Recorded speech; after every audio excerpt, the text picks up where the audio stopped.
Podcast Segala Rasa, cerita curahan rasa dari, oleh, dan untuk kita. Oke, aku Krisna Gianti. Jadi ini podcast pertama kali yang aku buat. Dan di episode pertama ini aku coba buat ngangkat topik tentang cinta dalam diam. Asik. Oke, jujur aja aku lagi mencoba buat podcast dan semoga aja ini menarik buat kalian. So stay tune dan dengerin sampai selesai ya.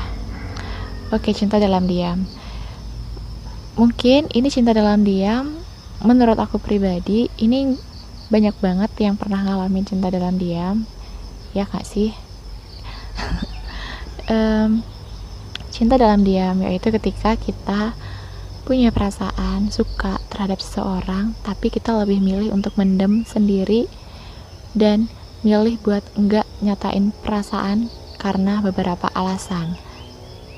Alasannya apa aja nih? Ya menurut aku nih ya, kenapa orang-orang tuh lebih demen gitu ya nyimpen perasaannya sendiri gitu tanpa mau ngungkapin. Mungkin aja karena mereka itu kurang percaya diri atau takut ya, kurang percaya diri, mungkin ngerasa sayangannya mungkin lebih banyak, atau nggak percaya diri dengan penampilannya, atau gimana ya, pokoknya nggak percaya diri akan segala hal.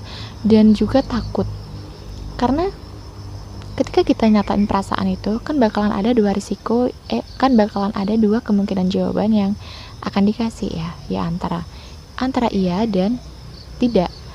Kalau misalnya jawabannya iya, ya syukur, berarti kalian jadian, ya kan?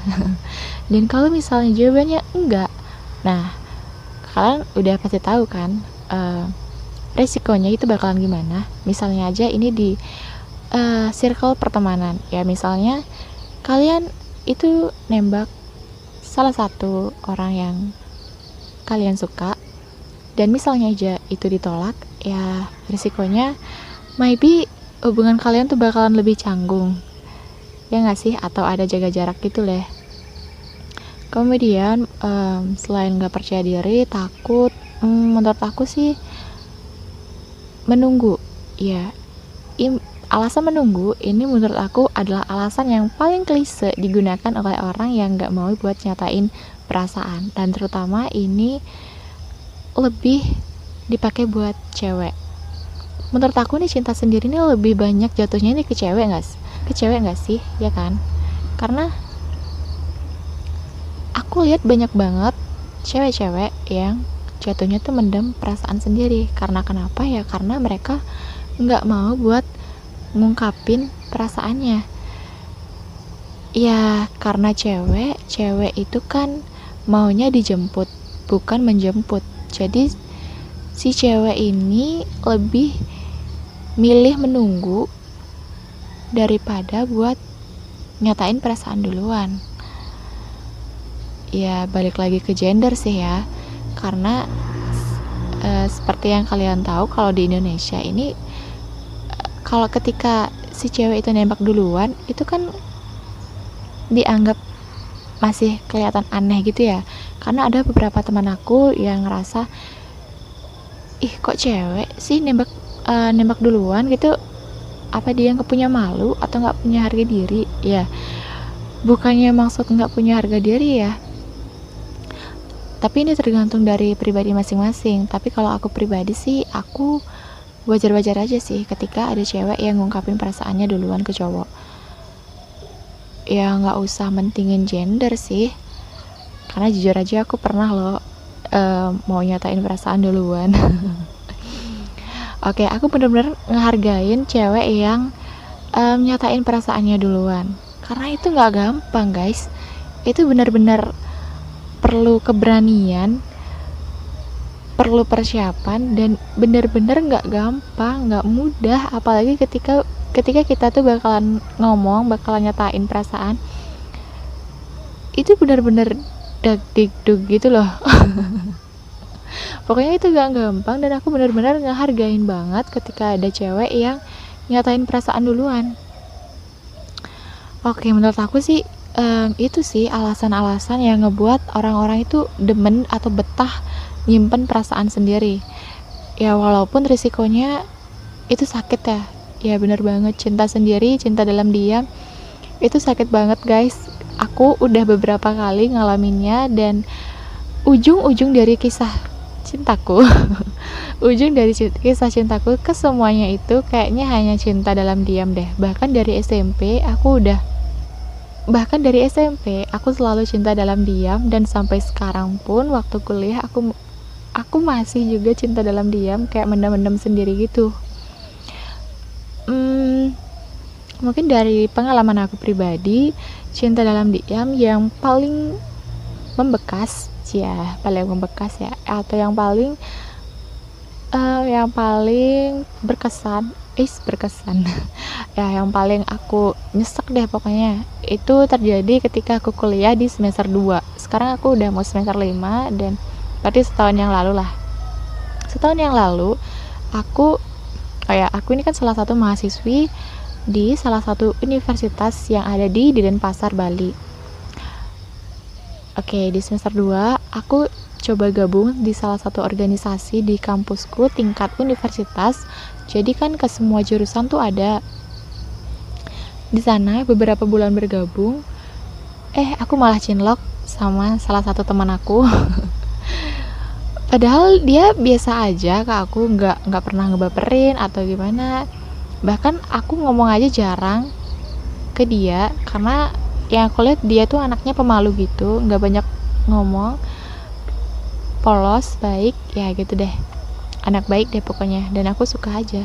Ketika mungkin 2 atau 3 bulanan di BEM, ya organisasinya itu namanya BEM ya.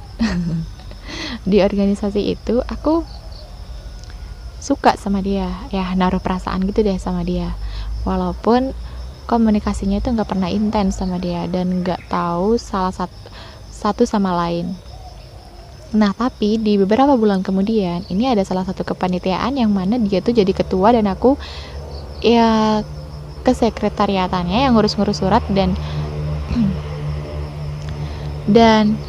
kita tuh jadi lebih intens gitu komunikasinya. Dan apalagi dia jadi lebih sering minta tolong, minta bantuan ke aku, dan di setiap dia minta bantuan aku selalu iyain dan nggak pernah nolak. Sesibuk apapun ya, aku selalu iyain. Dan aku ingat banget dia pernah minta bantuan dan aku kerjain sampai pagi, bahkan sampai jam 4-an pagi aku masih kerjain, walaupun tugas-tugas aku yang deadline-nya itu lagi deket, aku singkirin tugas aku, dan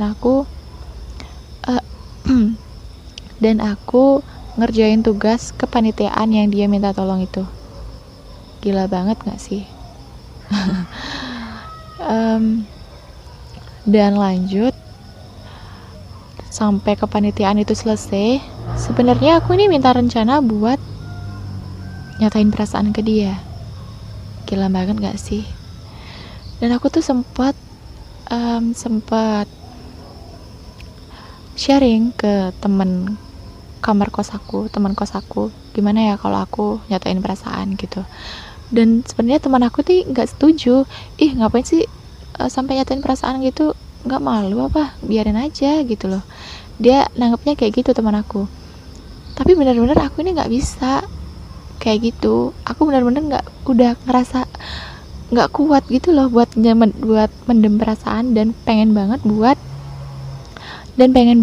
nyatain gitu. Dan sebenarnya aku udah ada rencana nyatain kan, tapi lewat telepon rencananya. Dan aku chat dia, misalnya aja nih nama inisial Adi gitu ya, Di, aku chat gitu ya. Terus dia balas, iya kenapa gitu dia. Terus aku balas lagi kan, aku mau ngomong gitu aja. Padahal aku chatnya gitu doang loh, aku mau ngomong. Tahu-taunya nggak dibalas sama dia. Sampai sekarang pun nggak dibalas sampai sekarang. Udah berapa tahun ya? Aduh, sakit banget deh rasanya. Aku tahu dia itu orangnya emang cuek. Dia orangnya emang cuek gitu, nggak mau apa ya. Dan iming-iming kata temanku yang lain tuh, katanya dia tuh emang lagi nggak pengen pacaran gitu ya akhirnya sampai sekarang tetap jadi cinta dalam diam sih. Aku nggak sempet buat nyatain perasaan. Dan aku juga dulu pernah nangis gara-gara dia. Entah kenapa aja, aku pengen aja nangis. Ya intinya kayak gitu deh. Sakit emang cinta dalam diam. Dan bagi kalian yang lagi ada di fase ini cinta dalam diam, entah kalian mendem perasaan udah berapa lama, yang sabar ya guys. Dan mungkin saran aku ini ya nggak bermaksud buat menggurui ya, bukan bermaksud aku ini lebih jago daripada kalian tentang perasaan, enggak ya. Menurut saran aku pribadi, kalau misalnya kalian lagi suka sama orang, mendem perasaan ke orang, entah itu kalian cewek atau cowok, misalnya aja orang yang kalian sukain itu kayak suka gitu sama kalian, atau ngasih sinyal-sinyal gitulah, sinyal-sinyal suka, ya cobain aja buat nyatain perasaan, gak ada salahnya kok. Tapi kalau misalnya teman kalian itu cuek bebek ke kalian, kayak nggak ngirain kalian gitu deh, kayak nggak punya perasaan gitu ke kalian, kayak nganggap kalian itu temen, ya udah deh, lebih baik perasaannya dipendam deh, daripada kalian nyatain kalau jawabannya enggak. Lebih kayaknya lebih baik dipendam deh kalau gitu. Dan oh ya, bagi kalian yang misalnya kalian cewek mendem perasaan sendiri itu sakit guys. Dan misalnya kalau kalian pengen nyatain perasaan, coba aja deh nyatain perasaan, nggak masalah kalau misalnya kalian tuh cewek. Menurut aku benar-benar ngehargain banget cewek yang nyatain perasaan duluan, dan itu benar-benar perlu keberanian banget. Coba aja buat nyatain perasaan, gak ada salahnya kok, karena cowok pasti bakalan ngehargain itu. Oke. Sebenarnya aku ini podcast pertama kali kan, dan aku sebenarnya bingung nanti aku mau ngomong apa ya, nanti aku cerita apa ya. Yang jelas semoga kalian suka dengan podcast aku yang pertama ini. Oh ya, dan misalnya kalau kalian ada cerita-cerita tentang tentang apapun itu, tentang hubungan kalian, bisa kalian sharing ke aku ya, dengan dalam bentuk rekaman, mungkin dengan durasi 5-6 menitan gitu, dan kirim ke email aku lewat kresnajianti17@gmail.com. Oh ya, dan misalnya cerita kalian itu menarik, aku bakalan angkat untuk tema podcast aku selanjutnya. Dan kalian gak usah khawatir dengan nama kalian, karena nama kalian bakalan aku inisialkan, jadi identitas kalian tuh gak bakalan bocor ya. Dan jangan lupa buat cantumin nomor HP kalian. Jadi gak usah malu-malu kok sharing-sharing tentang cerita-cerita kalian, gak usah malu-malu ke aku. Dan apalagi aku ini pendengar yang baik loh, beneran. Semoga aja ada yang ngirim cerita ke aku ya. Oke. Aku dari podcast Segala Rasa, di episode 1 ini mau pamit undur diri. Selamat melanjutkan aktivitas. Goodbye.